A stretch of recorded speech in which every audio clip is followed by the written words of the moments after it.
As we turn our Bibles quickly to the book of Isaiah chapter 45 and verse 1, 2 and 3. Hallelujah. In Isaiah chapter 45 verse 1, 2 and 3. Thus says the Lord to his anointed, to Cyrus, whose right hand I have held, to subdue nations before him, and to loose the armor of kings, to open before him the double doors, so that the gates will not be shut.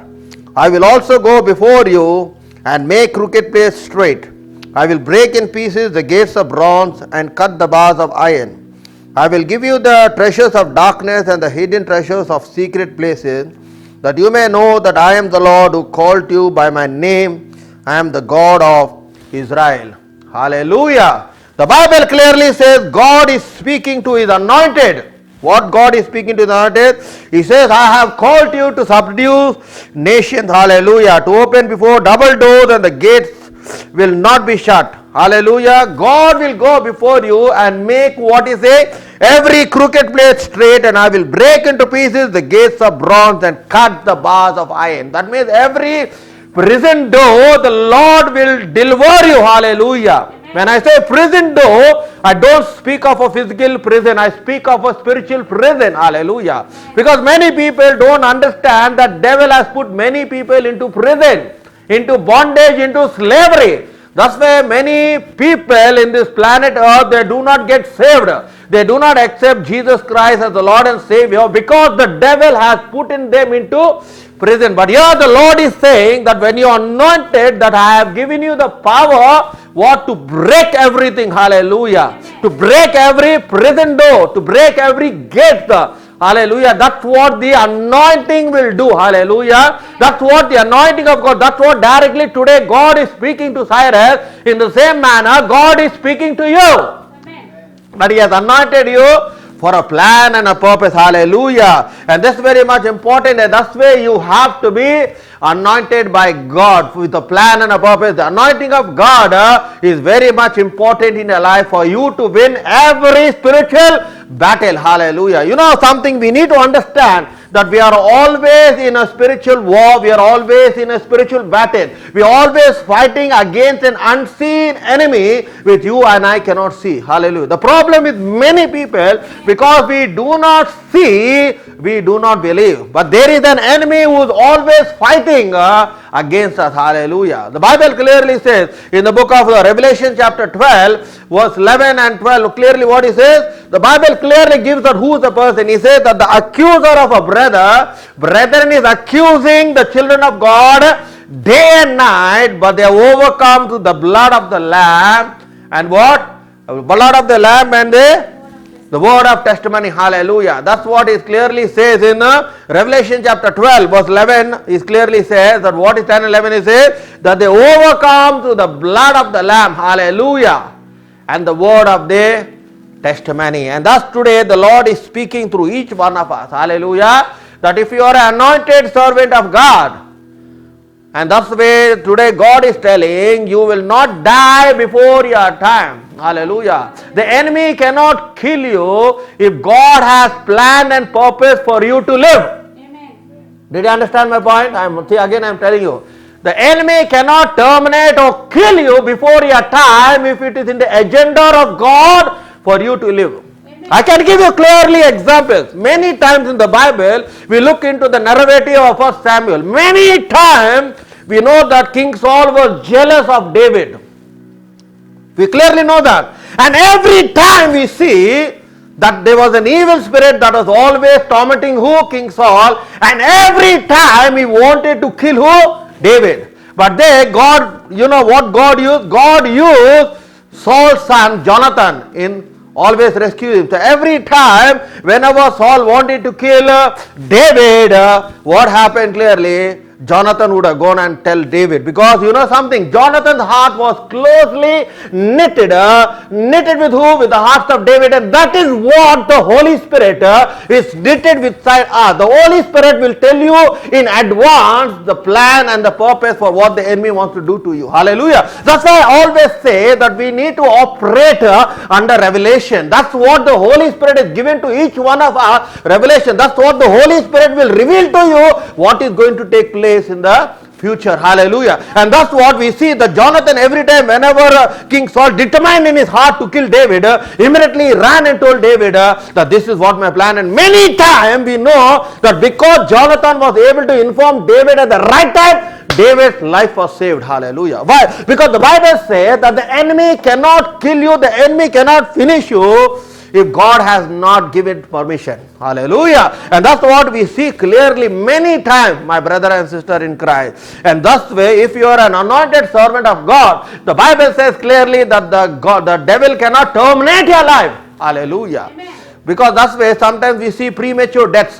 That means they die before their time. It is not the time for them to die. You know something, when you are being created by God, God has given each one a time, because your blueprint has already been written by God, that how long will you live. Amen. But there are certain people, they die prematurely because it is not their time for them to die. Hallelujah. And that's the way God, when you are anointed by God, the Bible says that the righteous shall not be given into the hands of the wicked. Hallelujah. That's what even God showed his power and demonstrated even before who? Before Goliath. Hallelujah. David was in no match.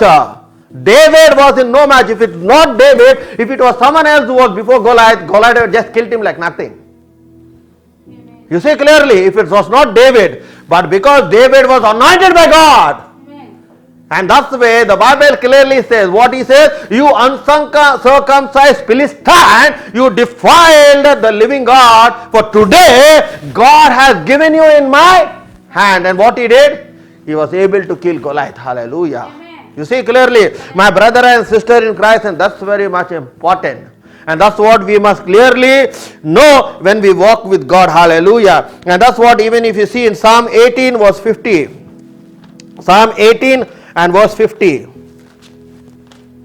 Psalm 18 and verse 50. Hallelujah. The Bible says, great deliverance he gives to his king, and shows mercy to his anointed, to David and his descendants forever. He says, great deliverance he gives to his king. Who? To who? And shows mercy to his anointed. He showed great deliverance. That's what we see clearly. He showed to who? To his anointed servant David. Hallelujah. But see clearly one thing. But what was the life of David? Let us see in 1 Samuel chapter 24. 1 Samuel chapter 24 verse 8 to 10. 1 Samuel 24, 8 to 10. And David said to Saul, why do you listen to the words of the man who says, indeed David seeks you harm? Look, this day your eyes have seen that the Lord delivered you today into my hands in the cave, and someone urges me to kill you. But my eyes spared you, and I said, I will not stretch out my hands against my Lord, for he is the Lord's anointed. You see clearly, though Saul wanted to kill David many times, but when it came a chance for David to kill, David spared the life of who? Of who? Of King Saul, clearly. Amen. Hallelujah. Amen. And that's what you must understand. That was the heart of David. He spared Saul. Why? Because one thing he believed, that he is also the anointed of the Lord. Amen. That he also carried the anointing of God. Now let me put it this way. Many preachers and many prophets, they quote 105 Psalm verse 15. Let us see what does it say. In Psalm 105 and verse 15.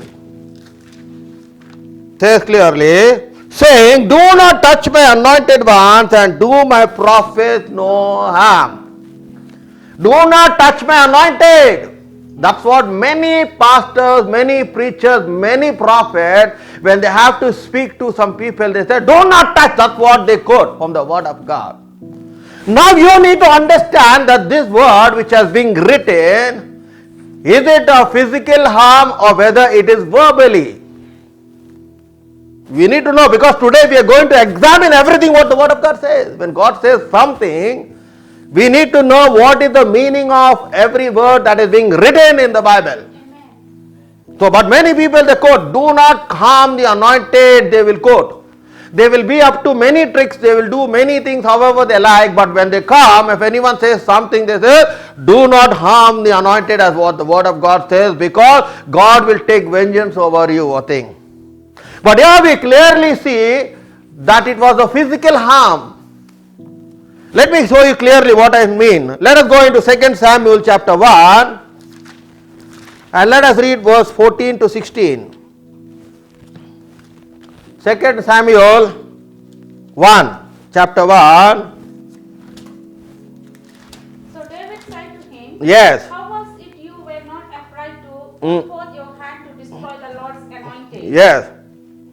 Then David called one of the young men and said, go near and execute him. And he struck him so that he died. So David said to him, your blood is on your own head, for your own mouth has testified against you, saying, I have killed the Lord's anointed. Now why did he kill this person?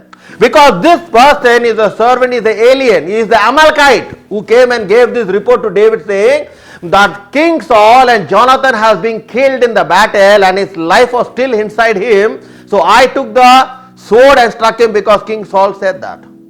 Now David was angry. Why was David angry?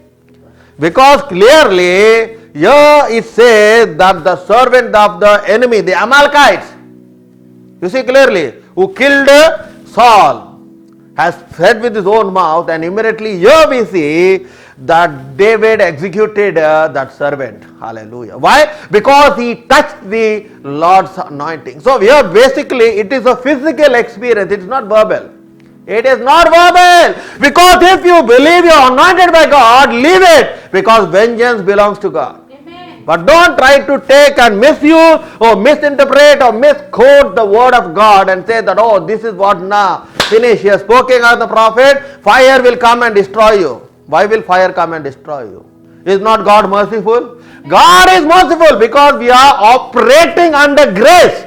We are not operating under the law. We are operating under grace of our Lord Jesus Christ. That's why no matter how many times we sin and we come and we repent before our God, God is ready to forgive every sin. Amen. But in the Old Testament, you sin against God or you cross the line, you are finished. That's what Bible says clearly. You can't play with God as how you can play with God today because of His grace. Because of the grace of God that is upon your life, you can say whatever you like, you do whatever you like, you just get away from it. Hallelujah. But here clearly we see David was angry. Why? Why was David angry? David was angry because he killed the Lord's anointed. He himself spared King Saul. So he was angry because the enemy has come and he killed who? The Lord's anointed, King Saul. So what was that? He got him executed. My brother and sister in Christ, because that's what you clearly need to understand. Amen. What the word of God says. Hallelujah. And that's way you must be careful because vengeance always belongs to God. Amen. I can show you scripture. Let us now go into the book of Numbers chapter 12 and verse 6 to 8. Okay, now here is the narrative. Then he said, hear now my word, if there is a prophet among you, I the Lord will make myself known to him in a vision, I speak to him in a dream, not with my servant Moses, he is faithful in all my house, I speak with him face to face, even plainly and not in dark saying, and he sees the form of the Lord. Then why were you not afraid to speak against my servant Moses? Hallelujah. Amen. So what was the problem with Miriam and Moses? If you look into 12th chapter verse 1, then Miriam and Aaron spoke against Moses because of the Ethiopian woman who he had married, for he has married an Ethiopian woman. Because he married an Ethiopian woman, here came the problem. Hallelujah. Amen. So what God is telling, where you were not afraid. Did Moses speak and said, oh, you know this, that, and no. Because what was the quality of Moses? If you see in verse 3, now the man Moses was very humble, more than all the men who were on the face of the earth, in verse 3. That means so humble, he shut his mouth. He didn't say, oh, Now I will teach you a lesson. You spoke against me. I am the anointed of God.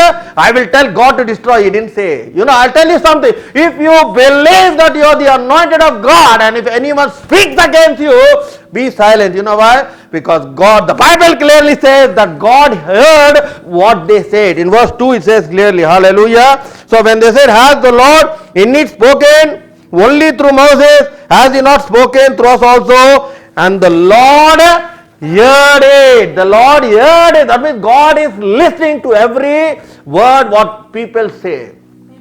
But don't try to say, oh, now I am like Elijah. If I tell you, fire will just come down. There was a person back home. He had the name called Elijah. And whenever he had problem with people, he said, you do not know. My name is Elijah. If I command fire, fire will come. I said, fire will not come. I said, smoke will come. I said, don't compare yourself with the prophet Elijah of the Bible. Those people walked with God. They had a genuine power of God inside them. That when they spoke, there was power. Amen. Their words carried power. Amen. I said, you're not that much righteous that you carry that power, I said. But you're trying to quote because you have a name called Elijah. So you're thinking that you're the prophet Elijah. And that's what today many prophets and many preachers, because they have the name of biblical name, they think, oh, this is what now God is going to take. You do not know me, brother. God is going to destroy you. Why will God destroy you? If that person silently has gone into his room and repented in the presence of God, which you do not know, you think God's anger will come upon? No! God would have destroyed David. But when David received the revelation from Nathan, what did he do? Immediately he prostrated in the presence of God and he repented before the God, and God forgave his sin. Amen. Bible clearly says. Hallelujah. You see, he knew that he sinned against God, but he was quick to repent Amen. of his sin. Hallelujah. And then you're thinking, oh, I prayed now to God. I'm thinking, why this person is dying? Why he's not dying? Why he's not dying? Why? Because the person must have realized this fault, or the person must realize this mistake, went into the presence of God and asked God to forgive him. And God has already forgiven him and he has already made himself right with God. But you still have him thinking, oh, this person is that. That's how many people, they judge other people. Because judgment is not been given to you. That's why the Bible says, judge not that you will be judged. That's why we must not take the authority that God has given us and misuse it or misquote or misinterpret the word of God. Hallelujah. In due time, God is the one. God is the one, what he does? God is the one who will take vengeance, and that's very much important, my brother and sister in Christ. And that's why clearly we see that God always gave victory to David. Hallelujah. Amen. Though the enemy was very strong for David, but still God gave victory. See in Psalm 20 verse 6. Psalm 20 and verse 6. Now I know that the Lord saves his anointed. He will answer from his holy heaven with the same strength of his right hand. Hallelujah. What he is saying clearly, for I know, what he says, the Lord saves his anointed. He will answer from his holy heaven with the saving strength of his thing. Hallelujah. Some trust in chariots and some trust in horses, but will remember the name of the Lord our God, for they have bowed down and fallen, but we have risen and standed upright. That's what in verse 8 it clearly says. We see clearly. So what happens clearly? If you are an anointed servant of God, you must not worry because the battle belongs to God. That's why the Bible said even to King Jehoshaphat, stand still and you will see the salvation of God. Amen. He says you don't have to fight because I will fight in behalf of you. Hallelujah. If you believe that you are an anointed servant of God, if anyone speaks against you, be silent. Because vengeance belongs to God. God is the one who knows how to deal with the situation, my brother and sister in Christ. And that's why we must be very careful when we speak. Hallelujah. Because the enemy will try to use our mouth. Hallelujah. And that's what they tried to do even to Jesus Christ. Even when Jesus Christ was casting out demons, this fellow is casting out demons through who? To Beelzebub, the prince of demons. They did not even mention it. They said, this fellow is casting out. We know from where this power is coming.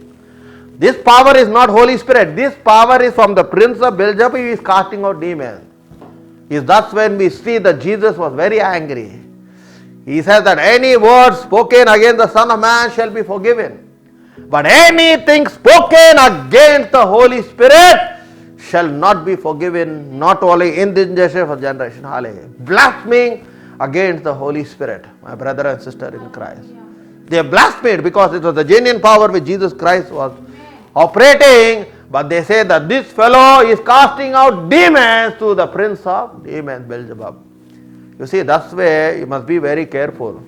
That's why you must always have the spirit of discernment when especially in the area of deliverance. If you do not have, you may be rebuking the Holy Spirit, but whereas you may be praising the evil spirit. That's what many churches nowadays, they don't understand whether this power is from God or is from the devil. I'll tell you why. Because both of them operate in the same realm of the spirit. Both of them operate in the same realm of the spirit. We see it. Even Simon the sorcerer, we see in chapter 8 of Acts. The Bible says that he was marveled the whole city of Samaria with his magics, and they thought that he had the power of God. People believed. Oh, what signs, wonders, what miracles, what things he is doing. Really, he is a servant of God. People were deceived. That's how today the church is being deceived, not having the spirit of discernment. In chapter 8. But then when we see what happened, who entered there? The Bible says that Philip entered into Samaria. Hallelujah. Hallelujah. God did not allow anything to happen because people started to believe. They praised him. They said, oh, power of God. To who? To this witch doctor. Right? Because he's doing signs, wonders, miracles. Because they didn't have the spirit of discernment and they did not know from where the power has come. That is what is happening today. But when Philip came, what the Bible says clearly, let us see in Acts of the Apostle chapter 8. Let us go. It's a very powerful word of God. See what they're saying. But there was a certain, in verse 9, okay. But there was a certain man called Simon who previously practiced sorcery in the city and astonished the people of Samaria, claiming that he was someone great, to whom they all gave heed from the least to the greatest, saying, this man is the great power of God, and they heeded him because he has astonished them with his sorceries for a long time. What they are telling? What they are giving his name? This man is a great power of God. They are not telling power of devil or power of Satan. Okay? But then when believing Philip, but when they believed Philip, he preached the things concerning the kingdom of God, and the name of Jesus Christ, both the men and women were baptized. Hallelujah. You see clearly. Then what happened? Then Simon himself also believed, and when he was baptized, he continued with Philip and was amazed seeing the miracles and the signs which were done. Now this fellow who thought he's very great, okay? He thought he's great. That's what the Bible says. The next thing people are saying, he is the power of God. Now this person, when he got baptized, he is now amazed with who? With Philip. Because Bible says, great signs, wonders and miracles were done by who? Through Philip. Amen. Through the power of the Holy Spirit. Amen. Hallelujah. I'll tell you something. That fellow is telling great of himself. Amen. That's what today we see. People are saying, oh, did you see the power of God? Oh, what miracle, what healing, what thing, what you know. But here what preacher Philip is doing is preaching about the kingdom of God, and there was conviction in the heart of who? Simon the sorcerer, and immediately what happened? He got baptized, and what happened? God did not only stop there with baptism. Great signs, wonders and miracles were being performed in the same city of Samaria. Hallelujah. Hallelujah. My brother and sister in Christ, God is telling you today, do not be deceived of seeing the things of this world. Hallelujah. Because that is the great plan of the devil, is to deceive the church. If he was able to deceive Adam and Eve in the Garden of Eden, he is able to deceive you. If you do not have the Holy Spirit, if you are not anointed by God, and if you do not have the gift of discernment, I'll tell you, you will be deceived easily. Hallelujah. And thus way today we need to understand clearly that God has given us the power and the authority to trample over the devil. If you are anointed servant of God, keep your mouth shut. God will fight the battle for you. He will give you victory in every area of it. That's why I will always say you have to be anointed by God. Hallelujah. Because when you are anointed, everything you have control over everything. That's why when they prayed, power of God was there. There's a difference between a person who's anointed by God and there's an ordinary believer. The difference is the power. The difference is the power. Hallelujah. That's why Bible says in Acts 1:8, you will attain power when the Holy Ghost will come. Baptism of the Holy Spirit. Then when the manifestation of God's Holy Spirit comes upon you, is that's when the power is there. Hallelujah. Like that type of a person, the devil cannot touch you unless that person backslides and falls in his Christian walk of God. That person can only be attacked if he backslides or if he plays with his salvation. Is that's when he becomes a prey to the enemy. Till then, Bible does not say that God will give his anointed in the hands of the devil. Hallelujah. No matter how much the enemy may try to do, God will protect his anointing. His anointing will rest upon his people, and the Holy Spirit will tell you in advance the things of the devil. Hallelujah. There are many things I have seen, many things. That's why you need a revelation from God. And that revelation is given only through who? Through the Holy Spirit, the third person of the Trinity. Hallelujah. And that's why when you walk with God, God will tell you. God will tell you, pray for this situation because there's some harm going to come. Pray for that situation. Suddenly God may wake you up 2 o'clock in the morning and say, can you please pray for this? Why is he asking me to pray? Because you do not know. But when you pray, what happens? You will be saved. For maybe there may be an accident, an incident or anything which you cannot understand. But because God is omniscient, knowing from the beginning to the end, He knows everything. So in advance He is making you pray so that you may break those obstacles and break those barriers so that you do not become a prey to the devil, my brother and sister in Christ. And that's what is very much important. And that's what even we see. Why did God make them pray for Peter? In Acts chapter 12 verse 5, the Bible says that when Peter was in prison, you know what happened? Acts 12:5, see what does it say? In Acts 12:5, say, when Peter was therefore kept in prison, constant prayer was offered to God for him from the church. Means what happened? The Holy Spirit made the church pray. Amen. Hallelujah. That's why sometimes when you do not want to pray, the Holy Spirit will wake you up and make you pray. It will not make you sleep. It will tell you pray, pray, pray. Till you pray, it will not leave you. So the church prayed. When we pray immediately, what happened? That night, Bible says that God sent His angels and delivered Peter. How? Supernaturally. From the prison doors were opened. All the chains fell off his hand. That's what I said in the book of Isaiah 41:2. What he says, that I will make crooked place. I will break all the chains. Hallelujah. So everything fell away. So that's why the Holy Spirit knew that only through the power of prayer, through the anointed prayer, that I can deliver. Because why? Next day morning, Herod wanted to kill who? Peter. And who was Peter? Peter was not an ordinary man. He was the anointed servant of God. He was the pillar of the church. He had a great plan and a purpose. That's what I said clearly before, my brother and sister in Christ. The Bible clearly says, what God has made you to live, the devil cannot terminate you. The devil wanted to kill him prematurely before his time. But there was a great plan and a purpose in the life of Peter. Hallelujah. Because Peter had to take the gospel far and wide up till Rome, my brother and sister in Christ. But here, the devil wanted to finish him off. Amen. And God knew that. You see clearly, that's way you have to walk with God. Amen. You have to walk with God hand by hand. So what happened here? They prayed. God sent His angels and delivered Peter from the prison clearly. And Peter became the pillar of the church. Hallelujah. He went and preached far and wide, my brother and sister in Christ. And that's what it is. Clearly that you must pray. Hallelujah. And that's what it is called to you. Hallelujah. That's why if you are anointed servant of God, you don't have to fear. You don't have to fear for anything because God is on your side. Hallelujah. Because the anointing which you received is from God. Hallelujah. The anointing that you have received from God, you know that. People may criticize the anointing of God upon your life. You see clearly. That's how they try to criticize with Moses. That's what even we see Korah wanted to make fun of Moses. But did God was silent? No. God showed Korah and all those who assembled against Moses. Hallelujah. Why? Because vengeance belongs to God.